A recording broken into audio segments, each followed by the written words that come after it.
Sikunde kod jopuonjre timo ikruok mogik ne penj mar gred 6 kod mano mar klas 8 machakore juma manyien. Maeri en okang' mokwongo mitime penj mar gred 6 mar KPSEA. Mae kaka ikruok chal e skunde mopogore opogore pachoka.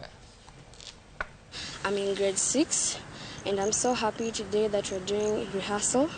And I'm waiting forward for this KPSEA exam because I know that we're going to pass it with flying colors. Nashukuru kwamba nashukuru walimu wameandaa watoto vya kutosha na matumaini kwamba japokuwa tuko na changamoto lakini watoto wetu wanaenda kufanya vizuri. Japokuwa kwamba wanafunzi shida imekuwa kwa KPSEA grade 6 hawana index numbers. Sasa imebidi kwamba walimu wapange watoto kulingana na alphabetical order, kwamba watoto wamepangwa kulingana na majina yao, sio kama class 8. Lakini yote tunaomba kwamba wanafunzi wamejiandaa vya kutosha. Hata vile mnaona rehearsal inaendelea na wako imara.